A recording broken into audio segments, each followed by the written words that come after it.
Good morning to all the students of class 10th. Here in this video we'll begin with another lesson from your book First Flight, The 100 Dresses, Part 1, written by Elvisar Esther.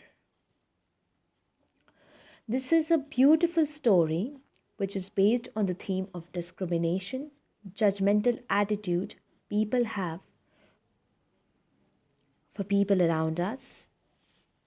This story is based on the true experiences of the author about a girl who is teased by her classmates because she is different. Wanda Petronsky, a girl who comes from the poor part of the town, is the only student in her class with a funny Polish name. The story is told from the perspective of one of Wanda's classmates, Maddie, who is the best friend of the main player in the daily taunting and teasing. Let's begin the lesson. First, we'll read before you read section. How do we judge the people around us? Do we judge them by their money, their wealth, and positions? Or is there something of more enduring value to look for in a person? So, these are certain questions which are being asked from the readers. Like, we all are readers, so this is the question being asked by you. So, students, just think about this question and think in your mind that how do you judge people around you? Do you judge the people by their money, by the amount of money they have, by how wealthy they are, or the positions they have, or there is something else that you judge the people around you, or you look in a person, some values? This story is a sensitive account of how a poor girl is judged by her classmates. Wanda Petronsky is a young Polish girl who goes to school with other American children in an American town. These other children see Wanda as different in many ways. Can you guess how they treat her? So, this story is a beautiful story written by Elvisor Esther, which is about a girl, Wanda Petronsky, who is a young Polish girl who goes to school with other American children in an American town. Now, other children in her school see Wanda as different in many ways, from her religion, from her caste, from her name, from her looks, the way she talked. Read the information in the box below. Find out more about this community from an encyclopedia or the internet. So, students, this is a short description which is given to you about the Polish American community in the United States. This Polish American community where Wanda Petronsky belonged to. The first Polish immigrants arrived in America in 1608, but the largest wave of Polish immigration occurred in the early 20th century, when more than 1 million Poles are the Polish people, migrated to the United States. The Polish state did not exist at that time, and the immigrants were identified according to their country of origin rather than to ethnicity. They were identified as Russian Poles, German Poles, and Australian Poles.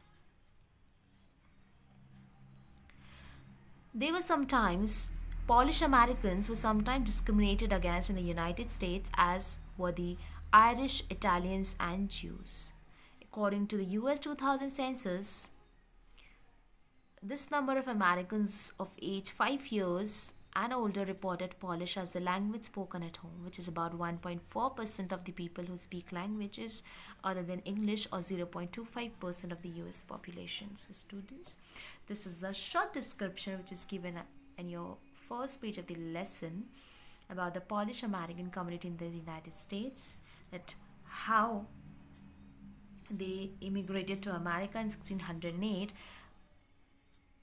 and it was around more than 1 million Poles who migrated to United States, how they were identified as Russian Poles, German Poles, and Australian Poles, and how Polish American communities is in Chicago, its suburbs. So Chicago is sometimes called the second largest Polish city in the world. In according to 2000 census, 6,67,414 Americans of age 5 years and older reported Polish as the language spoken at home.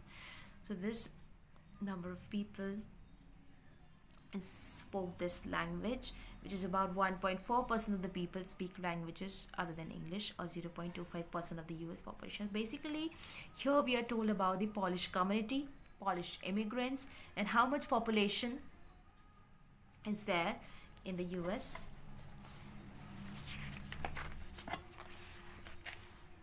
Let's begin.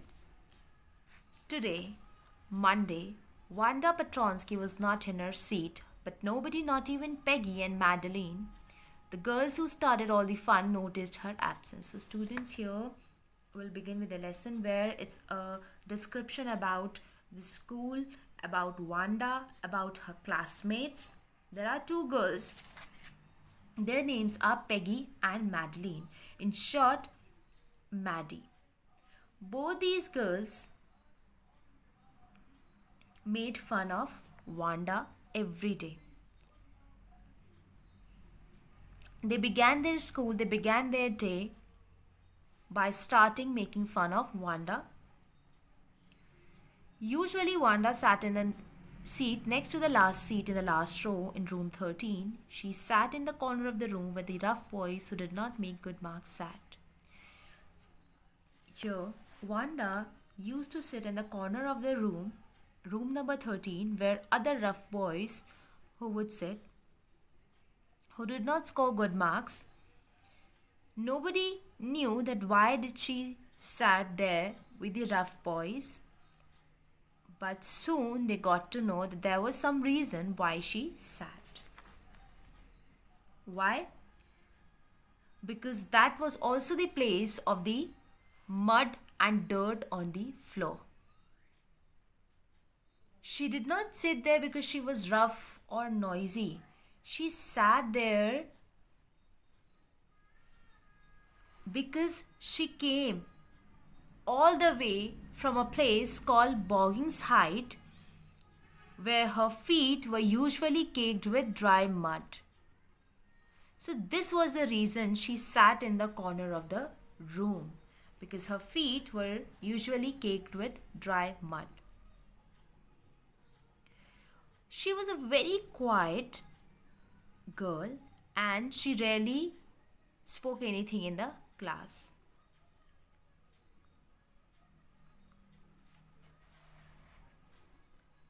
Nobody knew exactly why Wanda sat in that seat, unless it was because she came all the way from Boggins Heights and her feet were usually caked with dry mud.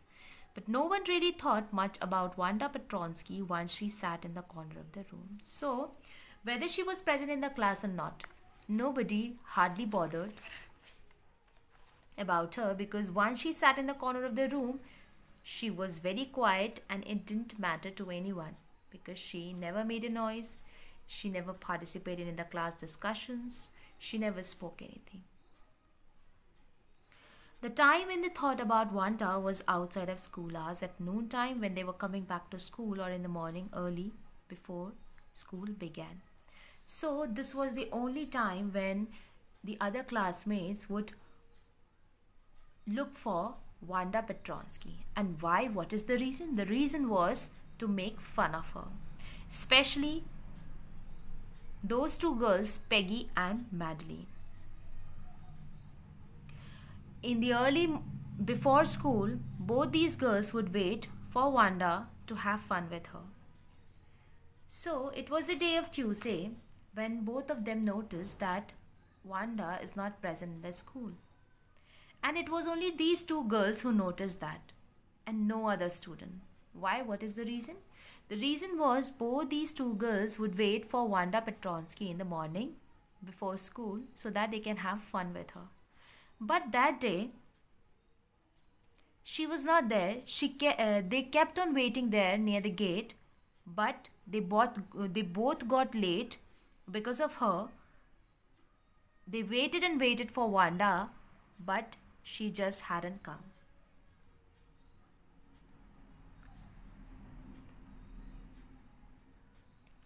Peggy and Madeline, they both were good friends and sat with each other. Peggy was good at studies. She was pretty, she was the most popular girl in school, and she had many pretty clothes. Her hair was curly, and Maddie was her closest friend.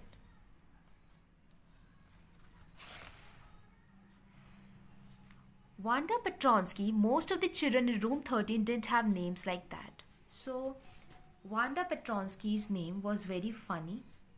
She had a Polish name as she belonged to a Polish community. Other children, other classmates in a class had names like Thomas, Smith, Allen, Bounce, Willie Bounce.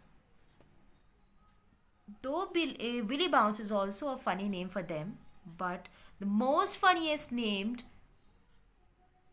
according to them, was Wanda Petronsky. She didn't have any friends. She came to school alone and went back home alone. She had a one single piece of dress, a blue faded one. It was clean, but it looked as though it had never been properly ironed before. She didn't have any friends, but a lot of girls talked to her. Sometimes they surrounded her in the schoolyard, or she stood watching the little girls play hopscotch on the worn, hard ground. The meaning of hopscotch is given a game in which children hop into and over squares marked on the ground, and I think most of you have played with it, especially girls. So, Wanda didn't have many friends in school, or we can say that she didn't speak to anyone, nobody spoke to her. Many girls would come and talk to her, but only to make fun. Sometimes she would stand there watching all the girls play hopscotch. She was very quiet. You can have a look at the picture. She's Wanda Petronsky, and these are the girls who are making fun of her. Wanda, Peggy would say in the most courteous manner, as though she were talking to Miss Mason. Miss Mason is their teacher. Peggy would say in a very courteous way, in a very polite manner, she would call Wanda and say, Wanda, tell us, how many dresses did you say you had hanging up in your closet?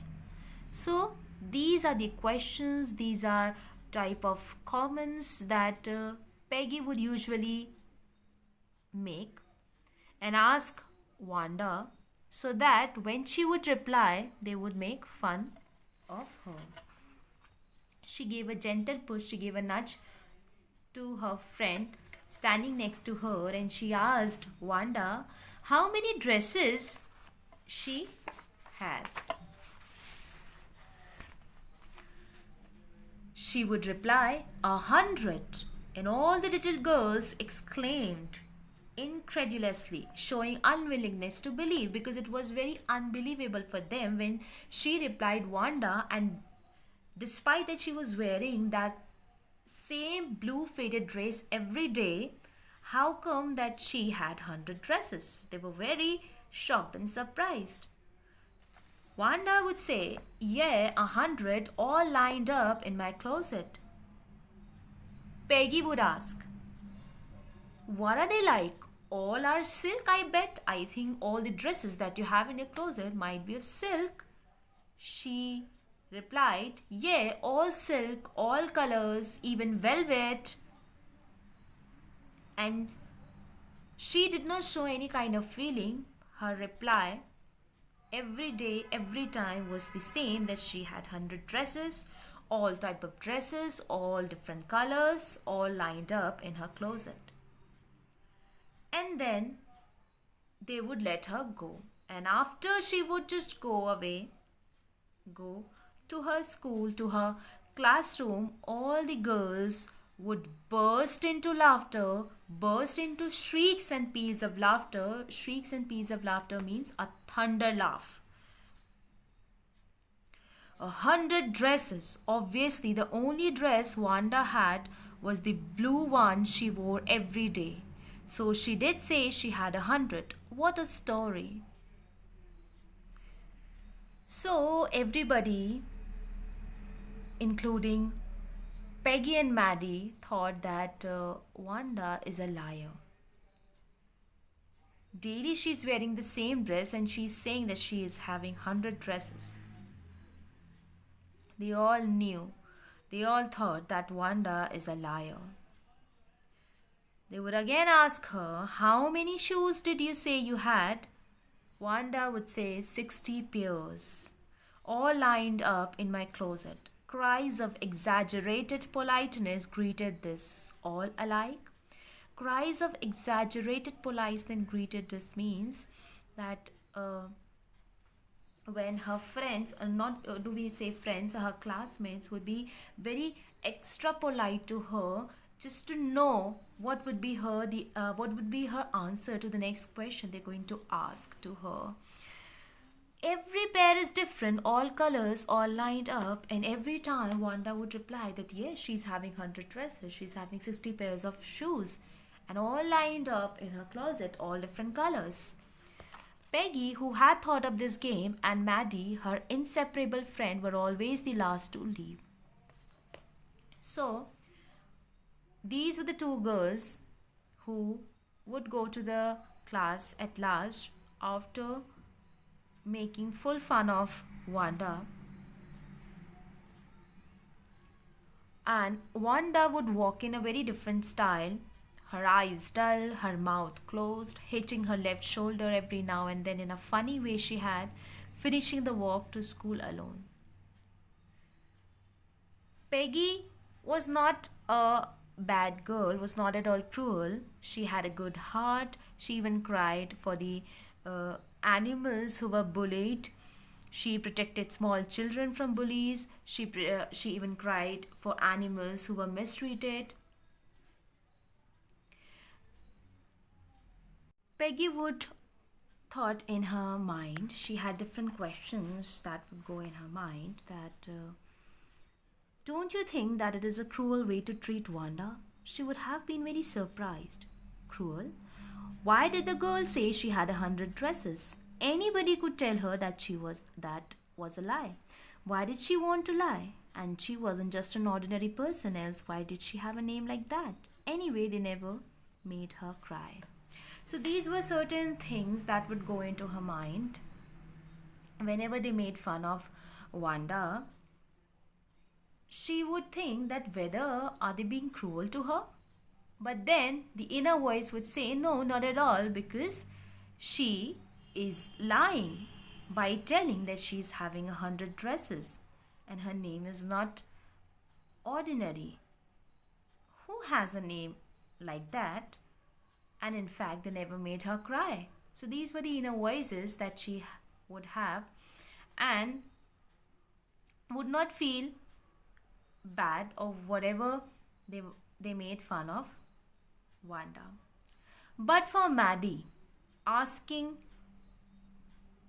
Wanda every day how many dresses she has, how many hats she has, how many this, that, it was very bothering to her.